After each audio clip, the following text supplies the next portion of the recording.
So I just talked to Shelby, player of the ACC Player of the Week, National Player of the Week, second week in a row. You guys have had a player get that. How is just that for her and for the team in general? Yeah, I mean, obviously individually, I think you start off in September and you want to contribute to the team by being the best version of yourself, and that's what the two of them, have gotten after for quite a while. So to achieve an accolade in a team sport individually is self-satisfying, I'm sure, but on top of that, just raises the bar for Team 43. So I think all these are just team awards, and I'm so glad they're a part of our program. And I was asking her this as well, just with having two players win that honor back-to-back weeks, and it seems like y'all are getting hot. Just how do you keep the team stagnant and not look ahead of themselves of like, oh, we're already doing so great, like we don't need to do anything kind of thing?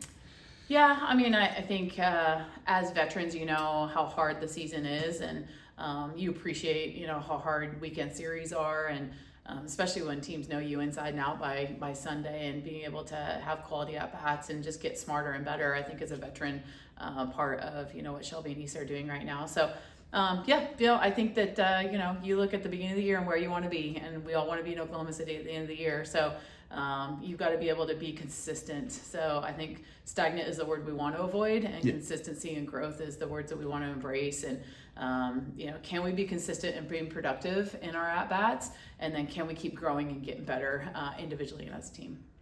I know. What are you kind of excited for? What do you see in Clemson coming up this weekend? Yeah, I think excited to play in the environment that they have a good fan base and a great stadium. So it's going to be awesome for us to be able to compete there in that environment.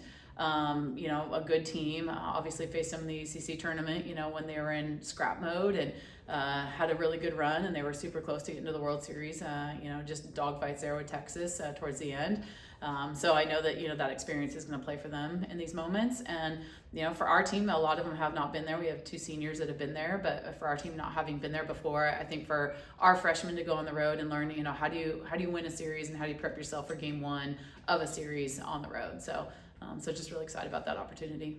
Yeah, how big of a deal is it to play in front of big crowds, tough crowds like that? I think Tim said the Clemson spring game for football is actually this weekend, so probably a lot of people, it'll be a bigger crowd than normal. Yeah. So how much does that prepare you for Oklahoma City, for when like you play Oklahoma and it's packed with Oklahoma fans kind of thing? Yeah, I think you get really comfortable in your own environment, and we have a great environment, and we have, some really good fans here too. So I do think we have high energy, but it's energy for us, and now you're going in against an opponent that's got energy for them. So how do you keep the energy for yourself? We travel well, so we'll have a good little fan base there for sure. But embracing that, embracing the fact that you're on the road and you're going to be in someone else's park.